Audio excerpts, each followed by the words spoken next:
नमस्कार दोस्तों, तो फिर से मैं स्वागत करता हूं अपनी यूट्यूब फैमिली का अपने चैनल टेक फाउंटेन पर। और दोस्तों, आज मैं ये नया ब्लॉग लेकर आपके सामने आया हूं।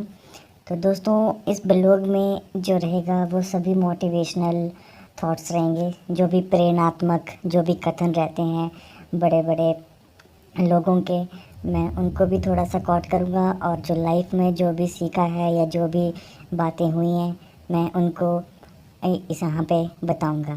तो दोस्तों, इस वीडियो में बस ये ऑडियो ही रहेगी, तो आप मुझे सपोर्ट करना कि जो जो बातें अगर अच्छी लगें उनको प्लीज़ कमेंट सेक्शन में बताना कि या तो ये बातें आज भी हुई हैं या फिर आप भी इन बातों से प्रेरित हुए हो। दोस्तों, कई बार देखते हैं कि हम सोते हैं और सोते सोते हम अच्छे अच्छे मीठे मीठे सपने लेते हैं। कई बार सपने हमारे साकार होते हैं, कई बार सपने हमारे साकार नहीं होते हैं। इसलिए दोस्तों, कहा भी गया है कि जो व्यक्ति महान सपने देखता है उसके सपने हमेशा पूरे होते हैं। हमें हमेशा महान सपने ही देखने चाहिए। ये लाइन हमारे जो राष्ट्रपति थे अब्दुल कलाम जी, उन्होंने ये बात कही थी। उन्होंने कहा था कि great dreams of great dreamers are always transcended. मतलब हमेशा ही जो महान लोगों के जो सपने होते हैं वो हमेशा ही पूरे होते हैं। तो दोस्तों, आप भी मुझे कमेंट सेक्शन में बताना आपने भी कौन कौन से ऐसे महान सपने देखे हैं और उन सपनों में से कौन कौन से ऐसे सपने हैं जो आपके अभी तक पूरे हुए हैं। दोस्तों, आगे हम बात करते हैं कि जब हम आसपास अपने चीज़ों को जब देखते हैं, हम उनसे काफ़ी कुछ सीखते हैं। अगर हम कोई वृक्ष ले लें, कोई पेड़ ले लें, तो उससे भी हम अपने जीवन में काफ़ी कुछ। मुझे भी किसी एक व्यक्ति ने कहा था कि अगर तुम पेड़ बनोगे तो पेड़ की तरह अकड़ के मत खड़ना, फलदार पेड़ बनना, ताकि वो हमेशा झुका रहे और लोग तुम्हारे जो फल होंगे उनको उपकार समझकर तुमसे लिया करें। तो दोस्तों, कहते हैं कि किसी वृक्ष को काटने के लिए आप मुझे 6 घंटे दीजिए। मतलब ये अब्राहम लिंकन जी ने कहा था कि किसी भी वृक्ष को काटने के लिए मुझे 6 घंटे दीजिए। मैं पहले 4 घंटे कुल्हाड़ी की धार तेज करने में लगाऊंगा, क्योंकि अगर आप कुल्हाड़ी की धार तेज करोगे तभी आप वृक्ष को काट सकते हो। लेकिन अब्राहम लिंकन जी ने जब ये कहा था तो उनके कहने का मतलब यहाँ पे ये भी था कि किसी चीज़ को काटने के लिए ज़रा भी देरी नहीं लगती है, लेकिन उस चीज़ के सालों साल लग जाते हैं। अगर आप एक वृक्ष की बात ही करते हैं, उसको काटने के लिए 5-10 मिनट में, आजकल मशीनरी युग 10 मिनट में ही एक बड़े से बड़े वृक्ष को नीचे गिरा सकते हो। लेकिन अगर वहीं पर कोई वृक्ष हमें लगाना है, उसको एक बड़ा दरख्त बनाना है, तो उससे उतना बड़ा बनाने के लिए हमें साल लग जाया करते हैं। तो दोस्तों, कहने का मतलब कि हमें दूसरों के लिए परोपकारी बनना है। हमें हमेशा ही दूसरों के लिए उपकारी बनना है, ताकि कोई भी व्यक्ति अगर हमारे पास आए तो हम उसको कुछ ना कुछ देकर ही भेजें। दोस्तों, आगे कहा गया है कि इस अच्छों आपको सपने देखने होंगे। हमारे अंदर कोई सपना ही नहीं है। अगर हम किसी सपने को देखने की इच्छा ही नहीं रखते हैं तो हमारे सपने कहाँ से साकार होंगे। इसीलिए हमें अपने सपनों को सच करने के लिए हमें अपने सपनों को भी देखना कि हम अपने उन सपनों को भी साकार कर सकें हमेशा। क्योंकि पहले लाइन में यही कहा था कि सपने हमेशा महान होने चाहिए, तभी हम महान सपनों को पूरा कर सकते हैं। अब्राहम लिंकन जी की एक और बात याद आ रही है कि कहते हैं कि साधारण दिखने वाले लोग ये दुनिया के सबसे अच्छे लोग होते हैं। क्योंकि साधारण जो सिंप्लिसिटी जो एग्जांपल है, अगर उस तरह के लोग हमें दिखते हैं तो वैसे लोग काफ़ी अच्छे होते हैं। क्योंकि वो लोग एक अच्छे समाज का निर्माण करते हैं। फॉर एग्ज़ाम्पल, अगर हमारे आसपास 4 व्यक्ति हैं, उनमें से 2 काफ़ी तेज के हैं, काफ़ी उग्र स्वभाव के हैं, लेकिन उनमें से 2 काफ़ी साधारण हैं, काफ़ी अच्छे स्वभाव के हैं, तो जो 2 का जो स्वभाव है, जो साधारण लोग हैं, उनका जो इम्पैक्ट पड़ेगा उन तेज़ वालों पर वो ज़्यादा पड़ेगा। तो वो समाज में एक शांति स्थापित करने शांति स्थापित बनाए रखेंगे। तो दोस्तों, आप मुझे कमेंट करके ज़रूर बताइएगा कि आपके आसपास, आपकी सोसाइटी में किस तरह के कैसे लोग रहते हैं जो कि आपकी भावनाओं को ठेस पहुंचाते हैं या आपकी भावनाओं के साथ मिलाकर चलते हैं। तो दोस्तों, हमें भी ऐसे ही समाज का निर्माण करना है जहाँ पे शांति स्थापित हो। मेरा पड़ोसी मुझसे कभी भी नफ़रत ना करे, मेरा पड़ोसी मुझसे हंस के बात करे, विचार हैं हमारे मन में रहने चाहिए। दोस्तों, कहते हैं कि प्रसन्नता पहले से निर्मित कोई चीज़ नहीं है, ये आपके कर्मों से आती है। जब हम कुछ अच्छा काम करते हैं या जब हम किसी कार्य में सफल हो जाते हैं तो हमारे चेहरे में एक मुस्कान सी आ जाती है, हमारे अंदर खुशी की लहर दौड़ जाती है, उसी को प्रसन्नता कहा जाता है। तो ये जो प्रसन्नता है ये खुद बनाई नहीं गई है, ये एक इमोशन है, ये एक भाव है, ये एक स्वभाव है। जब हम किसी कार्य को हासिल कर लेते हैं तब हमें जाकर इस तरह का आभास होता है। दोस्तों, बड़े बुजुर्ग कहते हैं कि मन के हारे हार है, मन के जीते जीत। अगर हमारे मन में यह ठान लिया गया है कि हम कर सकते हैं तो इसी में हमारी आधी जीत हो जाती है, क्योंकि जो जज्बा होता है, जो हौसला होता है, वो और भी बुलंद हो जाता है, जिससे जो लड़ने की शक्ति है वो बढ़ जाती है। जो सफलता जो हमें हासिल करनी है उसको पाने की जो चाहत होती है वो और भी बढ़ जाती है। तो दोस्तों, कभी भी हमें खुद को असहाय या असफल या छोटा नहीं समझना है। अगर हमें कुछ हासिल करना है तो बस अपने मन में ये ठान लेना है कि ये हम कर सकते हैं। इससे हम अपने जो एम है उसको टारगेट कर सकते हैं और उसको हासिल कर सकते हैं। दोस्तों, एक छोटा सा उदाहरण मैं और दूंगा। भले ही जो बारिश की बूंदें होती हैं वो छोटी होती हैं, उनका जो आकार होता है वो बहुत ही छोटा होता है, लेकिन उनका जो बरसना लगातार जो बड़ी बड़ी नदी नालों को का जो बहाव होता है उनको भी बढ़ा देता है। तो दोस्तों, आपने देखा ही होगा कि अगर आपके आसपास अगर थोड़ी सी भी बारिश हो जाए तो किस तरह पानी इकट्ठा हो जाता है। तो दोस्तों, वैसे ही एग्ज़ाम्पल दिया गया था कि अगर हम छोटे छोटे प्रयास करते रहें तो हम ज़िंदगी में काफ़ी बड़े बड़े परिवर्तन ला सकते हैं। दोस्तों, कहते हैं कि बूंद बूंद से घड़ा भरता है।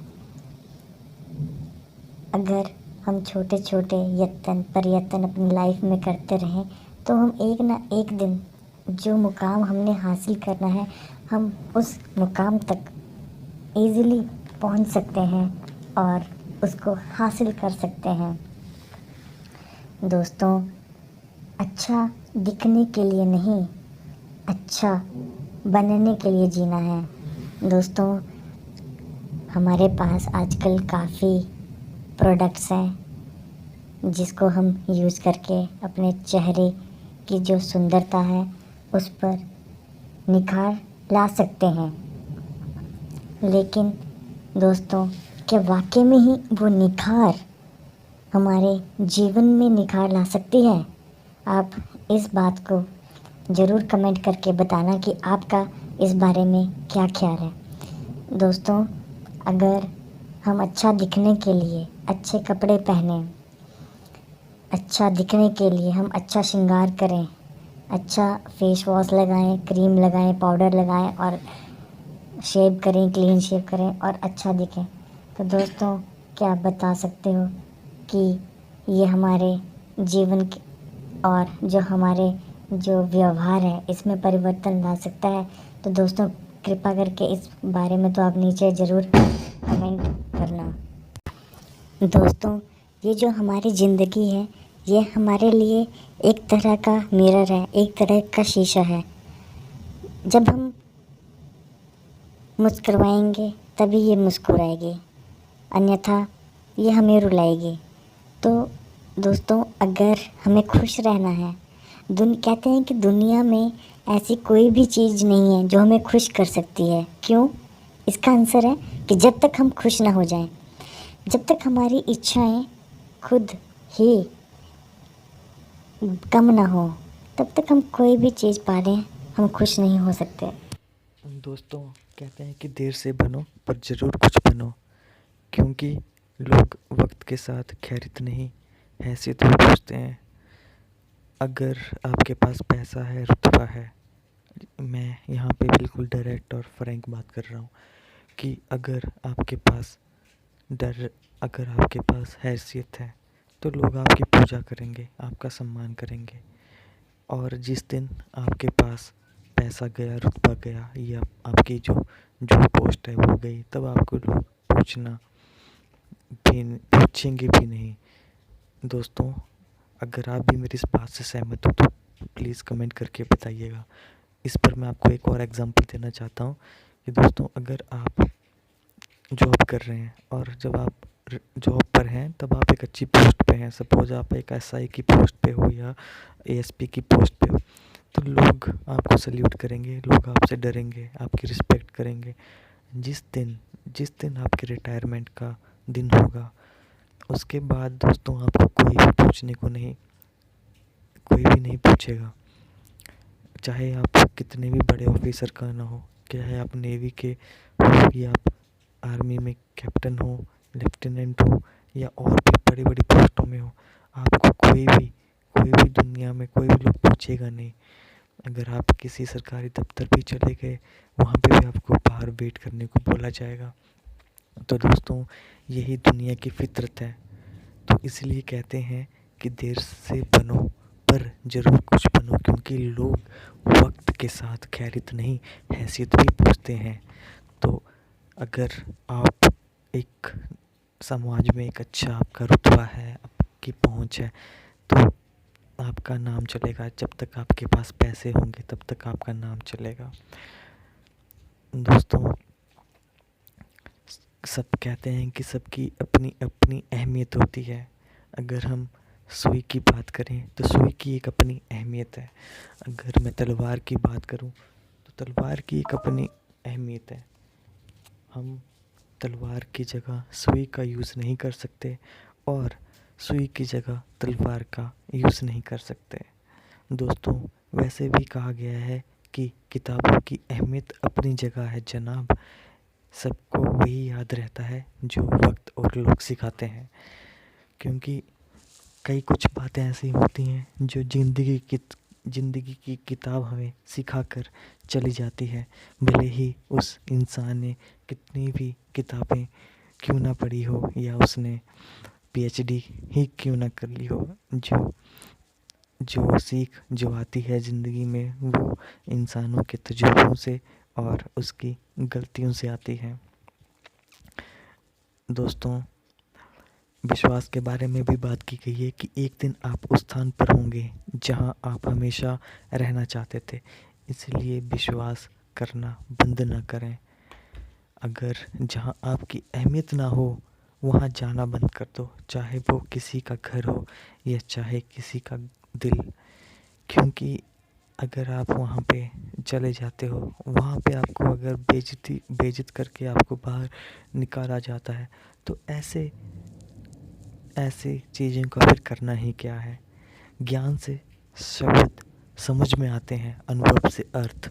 बिल्कुल सिंपल और साधारण शब्दों में इसकी डेफिनेशन को बोला गया है कि ज्ञान से शब्द समझ आते हैं, और उन शब्दों का अगर हमें अर्थ ढूंढना है तो हमें अनुभव की ज़रूरत होती है। वैसे ही संस्कारों से बड़ी कोई वसीयत नहीं होती और ईमानदारी से बड़ी कोई विरासत नहीं होती। अनेक महापुरुषों ने ये लाइन कही है। दोस्तों, हर छोटा बदलाव जो होता है वो बड़ी कामयाबी की तरफ लेके जाता है, चाहे वो हमारे पढ़ाई से रिलेटेड हो, चाहे हमारी ज़िंदगी से रिलेटेड हो, या हमारे जो भी अनुभव है या जो भी हमने अभी तक जो सीखा है उससे रिलेटेड हो। तो जो भी हम थोड़ा सा बदलाव करेंगे, मैं आपको उदाहरण देना चाहता हूँ यहाँ पे कि अगर हम सुबह 7 बजे उठते हैं, अगर हम अपनी दैनिक दिनचर्या में अगर हम थोड़ा सा बदलाव करते हैं, अगर हम 7 बजे की बजाय अगर हम 6 बजे ही सुबह उठ जाते हैं, तो हमारी ज़िंदगी में काफ़ी बदलाव होना स्टार्ट करेंगे। ये आप प्रैक्टिकल करके ज़रूर देखना और कमेंट सेक्शन में मुझे भी बताना कि आप कितने बजे उठते हो, और अगर आप बदलाव करना चाहोगे तो कितना बदलाव करोगे और उसका आपके जीवन पर क्या प्रभाव पड़ेगा।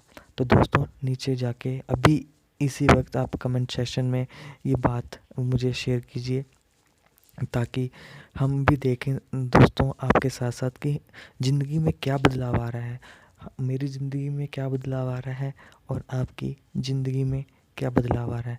तो दोस्तों, चलते हैं नेक्स्ट की तरफ। जैसे कि कहते हैं कि हमारे दिमाग में कहते हैं कि पेट में चूहे कूद रहे हैं और हमारे दिमाग में घोड़े दौड़ते हैं, है ना। तो जब घोड़े दौड़ते हैं तब कुछ नेगेटिव भी होते हैं और कुछ पॉजिटिव भी होते हैं, ठीक है। अब जिसको हम ज़्यादा खुराक देते हैं, यहाँ पे आप इसका अर्थ को समझना कि अगर हम नेगेटिविटी की तरफ ज़्यादा जाते हैं, ठीक है, तो नेगेटिविटी वाला बंदा जीत जाएगा, घोड़ा जीत जाएगा। अगर हम पॉजिटिविटी की तरफ जाते हैं तो जो पॉजिटिव वाला घोड़ा है वो जीत जाएगा। तो इसीलिए जब भी हमारे जो दिमाग है, जब इसमें घोड़े दौड़ना स्टार्ट करें, घोड़े दौड़ने का मतलब है कि जब भी इसमें थॉट्स आना स्टार्ट हों, तो हमें ये देखना है कि ये थॉट्स नेगेटिव है या पॉजिटिव है। अगर नेगेटिव थॉट्स हैं तो हमें उसी पल उसको वहीं पे छोड़ना चाहिए, अन्यथा वो हमारे जो पॉजिटिविटी है उन पर प्रभाव डालेगा। दोस्तों, उड़ना हमें है। कहते हैं कि अगर आप उड़ान भरोगे तो उस उड़ान को पूरी करके ही हमें वापस आना चाहिए, है ना। तो अगर उड़ना तो हमें ही है और उस उड़ान को पूरा करने के लिए हमें सपनों की ज़रूरत होती है कि हमें उस सपने तक पहुंचना है, इसलिए हमें इतनी उड़ान भरनी है। तो दोस्तों, अगर हमें जीवन में उड़ान भरनी है तो हमें सपने भी उतने ही ऊंचे देखने चाहिए, ताकि हम उतनी ही ऊंची उड़ान भर सकें। अगर हमने सपने छोटे देखे हैं तो हम उड़ान भी उन्हीं के अनुसार छोटी छोटी उड़ानें भरेंगे। तो दोस्तों, आप भी कमेंट सेक्शन में मुझे बताना कि आपने कितने बड़े बड़े सपने देखे हैं और आप कितनी बड़ी बड़ी उड़ान लगाना चाहते हो। दोस्तों, ज़िंदगी जो हमारी है उसमें अगर सुकून मिल जाए तो हमारा सारा काम बन जाएगा।